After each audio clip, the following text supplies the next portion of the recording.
My team, kinda power. I love the power. I love the power. Hi, welcome to the BigFooty Port Adelaide podcast, a weekly show dedicated to talking all things Port Adelaide. I'm Enviable Tradition, and I'm here with my regular host, Macca19. G'day, buddy. How are you, mate? And Fishing Rick as well. How are you, mate? Yeah, good to be back, and very good. Thanks, boys. Beautiful. Welcome back, Rick. Beautiful. Thank you. So obviously another week, another couple of close losses for the Power and also for the Magpies. Port obviously going down to Carlton at Amy Stadium by just a solitary point. And the Maggies continuing their recent run of close losses, going down to West at Alberton by 4 points. So without further ado, let's get straight into it and have a chat about our love and our hate for the week. Perhaps, Macca, we might start with you. What are your thoughts, mate? My love is just finals, baby. We're back in it. How good is this? It's great, isn't First it? time. Oh, it's fantastic. It's just such a great feeling knowing that we're part of September again. It's the first time in 6 years. What more can you say? I mean, my life's completely different since we last played finals. You know, I moved to the country, had a child, bought a house, you know, all that sort of stuff. So it's a real different thing. Really looking forward to seeing how we go this week. It's amazing that it's been so long, isn't it? I know. Over half a decade. And so what was your hate, mate? My hate, I'm going to be a bit Porsche and be a bit contrary and say the crowd. And it's a bit of a two-part answer. The first one is, why can't we get crowds of this size on a regular basis? You know, where are all our supporters where 1 week we get 17,000 against Gold Coast and then we fill out Footy Park the next week? It's just a bit disappointing that that some of those sort of, you know, supporters that go along to the special games don't go along to the weekly games as well, to really bump up our crowds, and hopefully Adelaide Oval fixes that. The second part of that is clearly the SANFL were quite underprepared for such a huge crowd to turn up, because in the members the beer was gone at half time, which is ridiculous. It was gone in the outer during the third quarter. I had a really bad sore throat during the game, and tried to find just a bottle of water somewhere, and I had to go to 4 different food outlets to find a bottle of water at half time. Yeah. So, you know, bad work by the SANFL on that one. Yeah, I'm actually a bit of a teetotaler myself, and so I was running around looking for water too, and I was the same. It took me about 4 goes to get some water. It was ridiculous. You guys should have texted me. I was in the before the bounce area, and there was plenty of beer and water there. Oh, lovely. Here we go. All right, Rick. All right. So what was your love and hate for the week, Rick? Oh, I guess my love was actually a couple of incidents in the game which really stood out to me, and I guess it sort of defined how we've changed from previous years. And one of them was Westhoff's run down the wing. That would have been in the second quarter, I reckon, where I think he was chasing Yaron, who's one of the fastest players, and he kept up with him and was. You remember the chase? Yeah, absolutely. Absolutely. It was it really stood out to me, because I mean, he in previous years has been too laconic for me in his body language and his efforts, and you know, and the whole chain. It's really symbolises to me how Port Adelaide's changed the players in general, and the results have shown. And the other one was in the third quarter with Cam O'Shea, and people might not have noticed it, but the ball came across to into the 50 pocket on the southern end, and you know, Cam O'Shea was there. He chipped backwards, I think, to Kane Corns, and Kane Corns had a permanent address in that back pocket for some reason the whole game, receiving the chip kicks. But he then ran across the whole other side of the oval, just following the ball, tracking the ball, and then got to the final stoppage about 150 metres later after about 2 minutes of running, and he was in there trying to extract the ball and help the player that was on the ground. And, you know, it's those little bits of running and gut busting which has really changed our footy side this year, I believe, and I just sat back and I really appreciated that. Yeah, it's nice to see those little things, isn't it? Particularly coming into finals, where it seems that those things count even more and have an even bigger impact on the games. So it's definitely good to see. And what did you hate on the weekend, Rick? My hate's a bit tongue-in-cheek. You know, I've got to thank the BigFooty board for giving me a before the bounce ticket, and you know, the food at the break at before the bounce was so good I ate too much and felt crook. But it was, it was just. Well, that's probably my only hate that I could have for the day. You know, it was a weird feeling. I just didn't really care about the game because we were in the final. And we had a massive crowd there, like Macca said. So for me, it was, you know, I just sort of sat back and just soaked it all in and just enjoyed it. So it's hard for me to hate anything. So yeah, but it was just a great day, except for the loss. Yeah, I thought it was a bit of a weird day, actually, but my love for the week is Jakey Need. It's so good to see him having a big day at best on ground in the SANFL. I reckon he's just really exciting. I reckon he's that player we really need to come back into the team and give us a bit more spark, give us a bit more run, a bit more excitement, and to put other teams just under the pump a little bit with a bit of small forward evasiveness happening in that forward line. I reckon hopefully he comes in this week, and I reckon he'll be a big inclusion. My hate for the week was really just our intensity. You know, as much as we were well on top in the first half, I thought right from the start our intensity just didn't seem to be there. We seem to be playing like a team who were looking forward to the finals next week rather than giving it 100% this week. And whilst you can see why they might do that, it wasn't going to affect our result. It wasn't going to affect our ladder position. I just thought, you know, heading into our first final in a long time, you know, you don't want to flirt with form. You don't want to flirt with intensity. You know, you want to get those players in there and playing at 100% and get ready for that first final and to absolutely hit the ground running. So I just thought we were a bit flat the whole game, actually. I know a lot of people have said how good we were in the first half, but I actually thought there were signs there, even right from the start, that we just weren't quite switched on 100%. So that was my hate. So obviously, as we said, Port played Carlton on Saturday, Damien, and lost by just the solitary point. So Macca, perhaps you can start us off with a bit of an in-depth review here, mate. We got the power to win, power to roll, come on. Port Adelaide aggression, we are the power from Port. Sure, as you mentioned, Port lost 15-13 to 15-14. It was just such an epic day. I loved the day as a whole. You know, the whole build-up, seeing our premiership heroes from eras gone by on the ground, and seeing guys like Andrew Obst, Paul Northeast, and obviously Scotty Hodges and David Brown and Tony Giles, all these guys that, you know, I grew up watching and idolised, seeing them back on the field again. And obviously, I'm not going to lie, I did get a bit teary when we ran onto the field in that Guernsey. I mean, I just love that prison bar Guernsey. I've been a bit of a believer that we should move on from it in terms of the AFL. But after that, I mean, I'd just love to see it back a little bit more often than we get to at the moment. Onto the game itself, I mean, it was a game of two halves, really. I mean, as you mentioned, we weren't really all that intense going at the ball in the first half, but we did dominate the possession. We controlled the play. We were a lot more efficient. Maybe if Carlton didn't have such horrid goal kicking in the first half, then we wouldn't be up by so much. It looked like they had kicked themselves out of it at half time. We had control of the midfield, controlled the forward entries, and we made a couple of smart decisions in throwing Westhoff back for much of the game, and I thought he played really well as a defender this week. Then it all changed sort of halfway through the third quarter. We looked to tire, maybe we put the foot off the pedal a little bit, but to me it just looked like we lacked a bit of run in the legs. Carlton really dominated the last quarter in quite massive fashion. How did they win? I mean, they absolutely killed us in the stoppages. Lobie and Renouf got an absolute bath. They killed us in what I like to call sort of critical clearances, where you get a clear disposal at the stoppage to an outside runner who runs it forward, as opposed to just like a quick snap from a pack sort of thing. And they did that about 7 or 8 times in the last quarter, and really drove the ball deep into their forward line, and we just couldn't stop it. Obviously, they dominated the inside 50s. They found plenty of space. They were hitting leading targets, and they started to get more efficient and were kicking the goals that they were missing in the first half. And that's what really cost us in the end. And especially, we've spoken about it before in the past, but their cream really rose to the top. You know, guys like Gibbs, Murphy, and Walker had massive last quarters. And in the end, that's what cost us. Well, they really rolled the dice, Carlton, in that last quarter, didn't they, Macca? And like you said, they won the clearances, and but they had the Seagulls on the outside banking on that, and it just rolled their way, which really sort of helped them, didn't it? Yeah, well, they went all in. Obviously, they had a lot to play for, and they had finals and a massive expectation from their supporter group that they were going to make finals this year. And fair play to them. I mean, what a game and what a finish, and they made it. So good on them. Yeah, and I tell you what, it still could have all been different, couldn't it? With Brody with that kick right at the end.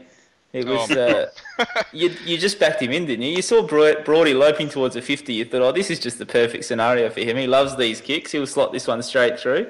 And then, especially when you were watching the goal umpire and he wasn't really moving, you thought, oh my God, this is going in. He's going to kick a torpedo goal to ice the game with about 8 seconds left. And then a bloody hits the post. It's ridiculous. Yeah, it was a disappointing finish. He sacrificed our win to spoil the Crow supporters' day. I was so disappointed for him. Yeah. Well, that's one thing that would have been interesting is if sort of like English Premier League style, if they played all the games that sort of could have affected that final spot at the same time. I think 8th spot would have changed about 7 times in the last quarter because there would have been times where Carlton, Crows, North and Brisbane were all in 8th spot. Yeah. It would have been interesting. It made for an interesting last round, I guess, with the 9th spot, I guess, which has now become 8th spot. Sort of opened it up a little bit to that last round. And, as much as I think there is... one team in the finals who perhaps doesn't deserve to be there, and it's a bit of a strange situation going into that first final. It did make for a bit of an exciting finish to the year, but like I said, from my perspective, I think we just looked flat all day. We just didn't look like we were gunning at it 100%. I don't know whether that was a coaching directive to take it easy and not get injured, or whether it was just players just sort of taking the foot off the accelerator just that little bit because they wanted to make sure they were ready for next week and not injured and not reported and all those sort of things. But it just seemed like we just took the foot off the accelerator just that little bit. And I think one of the things it showed is that we as a team are certainly not in the position yet where we can take the foot off the accelerator one little bit and get away with it. And that's obviously something we'll probably talk about coming into the game against Collingwood. But we're really going to have to play 4 quarters of footy, as Kenny said, to have a chance in some of these big finals. And hopefully we can put it all together next week and do that. But it certainly wasn't that 100% effort that we've seen at various stages throughout the year. And for me, that was a bit disappointing. Just that last game, a big crowd there, wearing the prison bars Guernsey. You would have just liked to have seen that real, fair dinkum crack at winning that game, and it just didn't feel like it was quite there. Yeah. So, Macca, who do you have as your best players for the week, mate? Best on ground, I've had Brad Ebert. In the prison bar Guernsey and the number 7 that Russell Ebert made so famous. I thought he really played for the jumper, and it was great to see him amongst the goals again. He kicked a lot of goals last year, but he hasn't really kicked many this year, so it was good to see him kick 4. I thought Westhoff had a really good, if not a bit different of a game from him. He seemed to spend a lot of time in defence, almost as a key position defender this week. And then we threw him forward again in the last quarter and nearly won us the game. Schultz, I thought it was great to see him amongst the goals, playing a bit closer to goal. O'Shea, I really loved the creativity and run that he had. And I'm going to bring him up, as I have done most weeks in recent times, and that's Sammy Cahoon. Just such a cool head under pressure for someone so young. And his 4 best games this year have been against quality opposition or in really high-pressure games. So I think that bodes well for the future. Yeah, absolutely. And Ricky, who do you have, mate? Yeah, it was interesting. I had Sam Cahoon in there as well. And did Ford this week call him a bit of a seagull, or was it someone else that called him a seagull? I didn't actually. I don't think it was Ford actually, but I don't think it definitely wasn't Ford. No, it was a Crow supporter that we ended up booting from the board. And, there you go. I think it must have been Ford must have booted him, and I'm getting him confused. But I thought Sammy was fantastic, and he started off a little bit shaky, but how well's he gone? And yeah, he was right up there with Brad Ebert. I agree with you, Macca. Brad Ebert was best on ground, and Sammy Cahoon wasn't far behind him. The other one I thought was fantastic for the bulk of the game was Matthew Broadbent. Once again, he's really come along as a player, and he just adds another string to our team where you can't tag everybody, can you? But you have to watch Matthew in defence, and then you got our key midfielders, and that's where we're starting to get very strong as a team and a unit. And Aaron Young, I thought, was good once again, and I've got him as maybe a possible out, but he'd be very unlucky if he was out for this week because he's done nothing wrong. Yeah, and that's the good thing with our team now. We are developing that depth, and it is getting harder to see who's going to be the outs and who's going to drop out, which is really good to see. And look, I pretty much agree with both of you guys. I thought Ebert was fantastic, and wasn't it great to see him running around in the prison bars Guernsey, having such a good game? You could just tell it meant a lot to him, and that he really wanted to get over the line for that one, and it was great to see. And Schultze, just yet again, another line-hearted effort, just working so hard for the club and for the jumper. And what a great reward for Schultze to get his first final this weekend. No one deserves it more. He's been such a good club man since he's come to Port. He's been such a good leader. He's just done those 1%ers so well.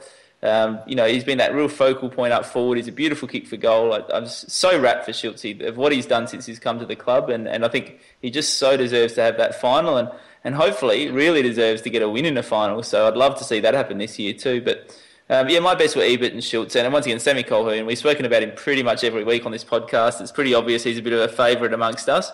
But once again, his composure was just fantastic. And he's just going to be a great little player. So really looking forward to seeing how he develops over the coming years. It probably changed the game in the end, him coming off, because it was an odd decision. We looked out on our feet and we left Renouf on, who'd done pretty well nothing all game. And we really looked so tired in that last quarter. Yeah. We just couldn't keep up. Yeah, we definitely missed that extra bit of run. And I'm sure that would have been the intention if he hadn't. I think they said it was a little bit of tightness there or something, and if that hadn't been the case, I'm sure it would have been Renouf coming off, and we would have had that little bit of extra run that may well have made a difference. Yeah, exactly. Something you said earlier on, ET, that you found it a bit of a weird day. What did you find weird about it? Oh, I think it was just the lack of intensity. I thought it just felt like it was just a nothing game. Like I rocked up expecting something really special. Wearing the prison bars, 40,000 people there. I expected it to be us having a red hot crack at it, and it just didn't feel like it. It just felt a bit off right from the start. It seemed to be just lacking that intensity right from the start. I don't know if that was just from me, because I knew that the result actually didn't matter for us in terms of ladder position, but I just wanted to see a bit more. I was really excited that we could provide something more for that blockbuster crowd that was there, for the Prison Bars jumper, especially given all the stuff that's going on with the SANFL at the moment. I just felt like there was something more there that was just missing. It just felt like it was lacking. So, hopefully next week, getting into the finals, we're going to, have a bit of that spark back and really, fire up again. I was going to say, maybe it wasn't the Port boys that were missing, that lacked the intensity. Maybe it was Carlton were pretty woeful in the first half, and so that made the game appear like it was lacking a bit of intensity. And I thought the boys I thought the first half was fantastic, and all I've been banging on about for the last 4 weeks is that we need more run from defence. And how good was the run from defence? We just sized through Carlton, and we were unstoppable. And it was almost like the coaches said, all right, we've proved our point, boys, and now let's rest up for finals. But I do understand what you're saying about the surreal. I think it's maybe a package of, we had one of our highest all-time crowds, which made it surreal for me. I was just sitting there taking photos of the crowd, like, oh my God, this is fantastic. And then with the prison bar, which is a bit of nostalgia. I think all of those, plus we're already committed to the finals, I think all of those elements just sort of added to what you're saying. Cheer the black and the white. Honour the Magpies day and by night. Live that law. So, Macca, let's go on and have a bit of a look at the Maggies game against West at Albert, and another close loss there, mate. Yeah, it was another close loss. They lost 8 goals 12 to 9 goals 10. It was 4 points, but football really took a bit of a backward step on the day. It was really all about the emotion. I mean, as I mentioned last week, it could well be the last game at Albert and Oval for the Magpies in their current format.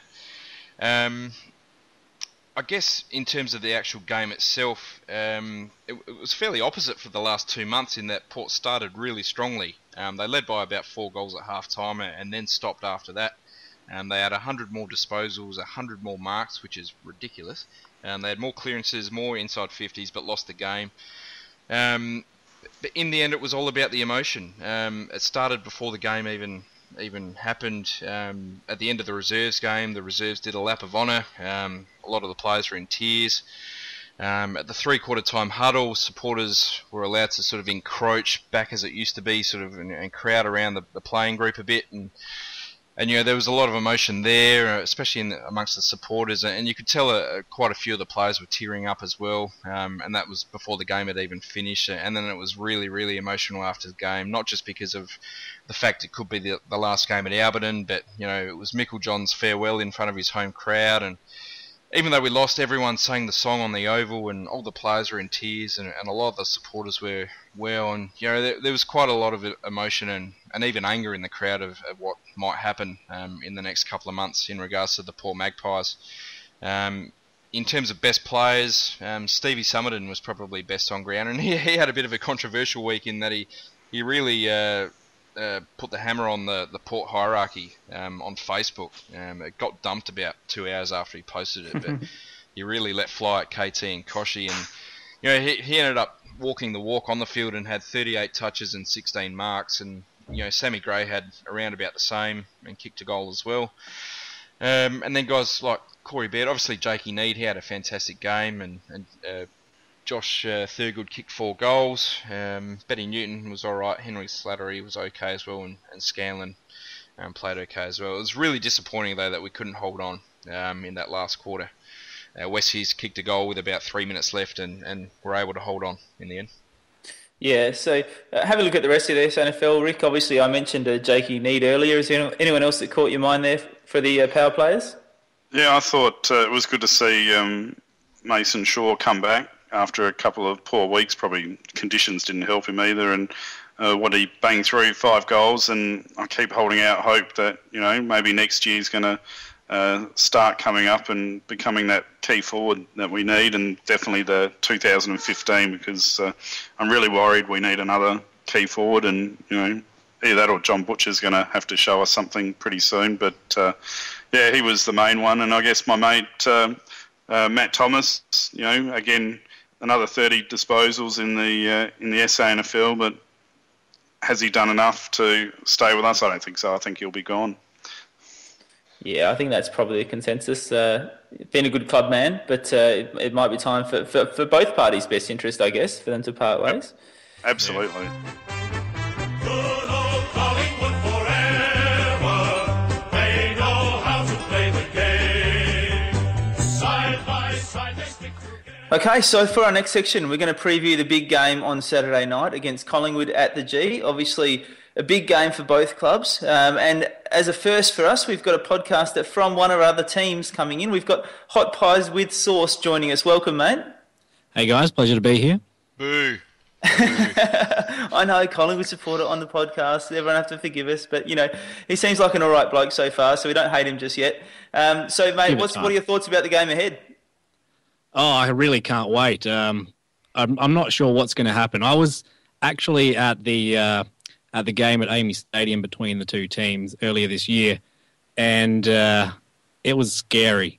Port just led from the start. They were just faster than us. We couldn't get the ball. If it's anything like that, I'm probably going to be turning off halfway through. But I kind of have a feeling we're going to be a lot more competitive this time around. So what do you think will be the difference? What changes are you expecting from Collingwood? Well, we've got a little bit of a difference in personnel this time. Got Beams will be playing. We've got Hudson won't be playing. We've got this young sort of upcoming ruckman called Brodie Grundy. I don't know if you've heard of him, but he's absolutely quite big around the club at the moment. This guy's. Well, I'm a little bit unsure about him. On one hand, he attacks the ball like a man possessed. He's got the poise of a 100-game player, and he's the best ruck prospect we've had in years. And he's got the worst hair I've ever seen in my life. Yeah, I don't know. I think he kind of makes it work. The man bun kind of works. But on the other hand, my girlfriend can't get enough of him, and there's only so much raving about another guy's rippling biceps and cute man bun that I can listen to before I start to get a little jealous. That's it. But, yeah, Grundy, he's going to be a big difference, I believe. He doesn't dominate a game yet, but just his fierce attack on the ball is just inspiring. Plus, I don't think Didak played last time. He definitely adds an X factor, and every time he gets the ball, it's just like a huge cheer goes through the crowd, and everyone just starts buzzing, and you see all the players just get around him. They just love him playing. So I don't know. I feel like we might be up for this a little bit more.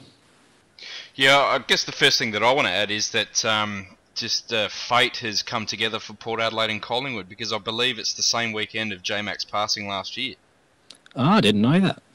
Yeah, I'm pretty sure it is, which is pretty interesting. It's pretty strange how that's played out, I think. Do you know if there's going to be a similar sort of mentioning of J-Mac before the game? I wouldn't think so. I don't know, unless Collingwood want to do that in front of their own crowd with Port there, as opposed to the other way around in round 14. But yeah, I imagine they'll say something on the banners, but I'm not sure there'll be a big sort of song and dance about it. I haven't heard anything about it. Yeah. So back to the game, I guess. Who do you think are the players we need to look out for? Who do you think is going to shine for Collingwood this game? Well, as I've mentioned, Grundy, he's definitely going to be a factor. Didak as well. He's just the sort of player that he can really have an impact on a finals game. He just can get it from anywhere and kick goals from outside 50, impossible angles. Another player is maybe Ben Reid. He's been a brilliant sort of all-Australian defender the last couple of years. We originally got him as a forward, and the last sort of few games he's, I think he kicked 5 goals last week against the Kangaroos. It's going to be a tall forward line, and we're really going to try and stretch Port Adelaide's defenders. Are you getting Carlisle back this week? That's the word, is that he's coming straight back in, which is handy. But I think you guys have got a lot of very tall players, and a lot of our pretty much all our key defenders are fairly short in comparison. They're all around the sort of 192 mark, as opposed to only Jackson Trengove, who can take the really tall monsters. Well, also, I noticed Westhoff played a fair bit in the backlines last week. Has he been doing that a lot lately? He's sort of been dropping back in defence, but that was probably the first time that he's played almost solely. Well, he played about 3/4 in defence this week, and that's the first time he's really played back there as a key position defender sort of thing. But most games this year he's been dropping back into the hole and taking those sort of saving marks, sort of Chad Corn. I thought he was pretty impressive. Oh, I thought he was really impressive. Yeah, he was probably our second best player on the weekend, in my opinion. Yeah. He's a player that we're definitely going to have to keep an eye on, because we can't let him just sort of drop back and pick up those balls like he did against Carlton. That's, I guess, the next question I was going to ask, Hot Pies. I guess from a Collingwood perspective, who do you guys think you need to look out for from our team? Let's talk about us for a bit. I really like the new Chad. I like the old Chad as well, Chad Corns. He was brilliant. But Chad Wingard, I think he's only 19, and he's just looking like a brilliant prospect for the future. Even now, he's just like, you can almost call him a champion, but he's got to do it for a few more years yet. But he is the definition of X Factor. So I really think that we have to tag him out of the game. Who else? I think Hartlett's coming back in this week, so he's had a few weeks off. Yep. We're definitely going to have to watch out for him, because his run off half back, it really sets up the play. It's instrumental for their run. I think it killed us last time we played. Hartlett we've got to watch out for. And Travis Boak, inspirational captain, really tough at it. I think he's going to be the one that McCaffrey's going to go to as a tagger this week. All right, so Macca, what are you looking forward to from this game, mate? What are your thoughts on the game ahead? I think the fact that we beat them in round 14 holds us in pretty good stead, because we know we can play well against Collingwood. We always seem to lift against them. And if you look at how we beat them in round 14, it was just one of those real finals types games where we just full on attacked the player and the bowl and just didn't give them an inch to move their magic. We gave their backline no real space to try and run the ball out. We pushed Heath Shaw back to the square. Monfries did a fantastic job in keeping him out of the game last time we played. Obviously, they've got more targets up forward than we probably have, especially in tolls. But you look at the stats from the last time we played them, and I think we pretty well beat them in most categories. We had more disposals. I think we beat them in tackles. We killed them in inside 50s. We thrashed them in clearances. Contested possessions as well. So I think if we do that again, it holds us in good stead to win the game. Obviously, I think the players that we need to look out for are probably the big three midfielders. Talking about Dane Swan, Scott Pendlebury, and Beams. So that's where I really see us possibly losing if they get away, and they get away to a good start. It'll be very, very hard to peg Collingwood back this time. So I think that's something that we've really struggled with this year. Obviously, is our first quarters have been fairly poor. So I think I'm really hoping that Kenny drums it into them that we really need to go balls to the wall again this time against Collingwood and try and get a couple, 2 to 3 goal lead at quarter time. Yeah, I think that's the key. Actually, I do think it's those gun midfielders that Collingwood have got. If we let them dominate, then I think we're going to be in big trouble. And probably conversely for us, I think it's our key playmakers who really need to step up. Like we really need big games from the guys we've mentioned. Boak, Hartlett, Wingard, Ebert. All those midfielders really need to step right up to the plate and have big games like they did really, I guess, last time we played Collingwood. And I think that's going to be a big key for us. And I think Schultz continues to be a massive key for us. If he can get on the end of a few, hopefully get a little bit closer to goal and get a bit more dangerous, because we know when he is close to goal, he slots them through. And a few goals from him in a big final would really go a long way towards helping us get there, I reckon.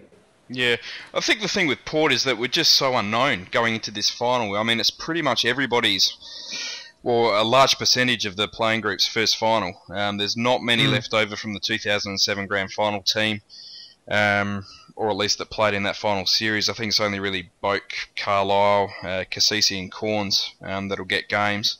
So for many of our key playmakers, it's going to be their first final. I mean, how are the really young guys like Wines and possibly Jake Need if he comes back in, Andrew Moore, Pittard, how are those guys going to handle the pressure of a big final at the MCG against Collingwood?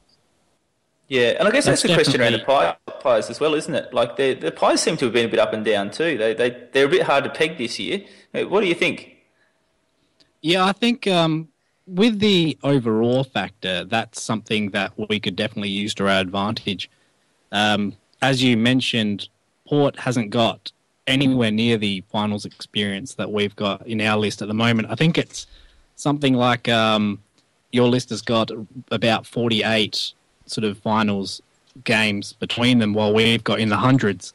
Yep. Plus, you're going to be coming up against a crowd of about 80 to 90,000 people. I think, was it last week you had 40,000 at Amy, and that was one of the biggest crowds you've had for ages?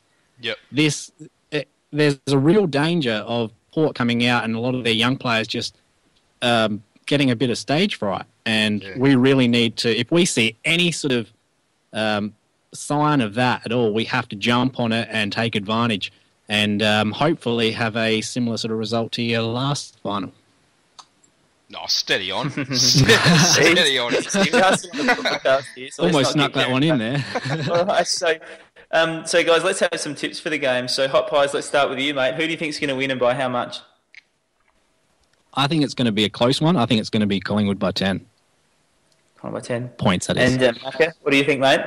Oh, look, I've been optimistic all year. I'm feeling a bit strange because I've never been optimistic in the past 5 or 6 years, but I'm going to stay optimistic this week and pick Port by 27 points. 27, Macca, that is a bit of confidence there, mate. I like it a lot. I reckon it's going to be I reckon it's going to be a close game as well. I do think Port can do this. I do think that we have a red-hot chance. I really like to think that we can get one back over Collingwood for that final. Was it 2003, I think it was? Yep. I think we owe them one. So I'd like to see Port by 9 points is my prediction for the game. Yeah, I think it's going to be our key players. I mean, as Burgess said in our podcast, in the first podcast, it's not shit. The players are sick of being, talked down to and all that sort of stuff. So I'm really looking forward to seeing how our big guns go, like Boak, Hartlett, Gray, Ebert, Wingard.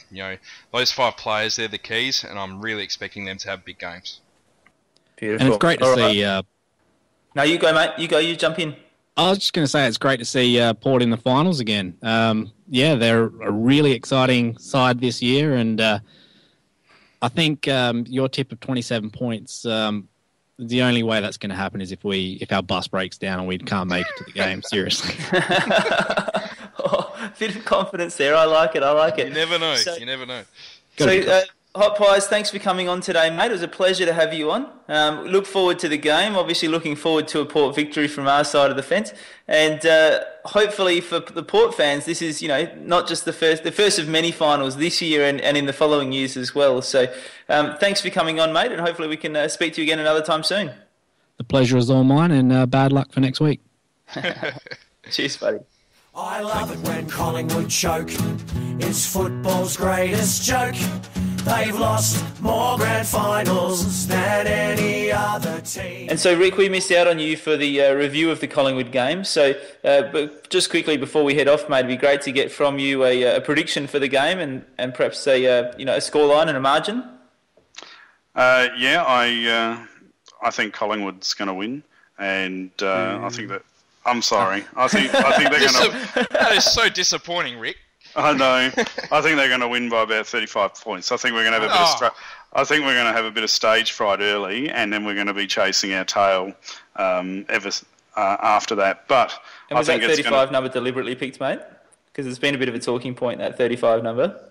Actually, no, it wasn't. But yeah, very coincidental. That, there you go. Yeah, but who do you think will win it for Port if we do happen to win? Who do you think is going to win it for us? Who do I think is going to win it for us? I think Hamish Hartlett's going to have a standout game. Look, our leaders are basically going to have to stand up. Travis Boak's going to, and I'm pretty confident that he'll deliver for us again. Jay Schultz is going to have to kick a bag, and I think our small forwards, collectively, not individually, but collectively, our small forwards are really going to have to stand up. And it was, I can't remember the poster, but someone brought up on the internet during the week, to beat Collingwood, we need goal kicking midfielders, and I think Travis, Hamish, Brad Ebert have all shown, and Chan Widgard when he's playing there, they are all goal kicking midfielders. So collectively as a group, we're just going to have to keep that run up from defence, and if we can do that and the midfielders can get on top, we could be all right. But I just think we're still, our forward line structure isn't fantastic, and if we're pulling Westhoff away, we're sort of robbing Peter to pay Paul a little bit, I feel, and we definitely need another tall forward. Sorry, that was a very long It was all good. So thank you, Rick, for those predictions. So say a big thank you to Hot Pies with Sauce, the Collingwood poster who came on with us today, the first non-Port supporter to come onto our podcast. So thank you very much, mate. And hopefully it's a good game this weekend. Hopefully Macca's prediction is the one that comes true, because he picked the biggest margin for Port. So hopefully that's the one that comes true. And until next week, hopefully we'll be sitting here on the podcast next week discussing our second final. So, until next week, go the Power. See you, boys. Bring it home, lads. Bring it home. Smith, chance! Who's got it? Pedler, is it? Hodges, McLeod! Goal, the Maggies! The lead, he's first! Well, McLeod kicked it off the ground.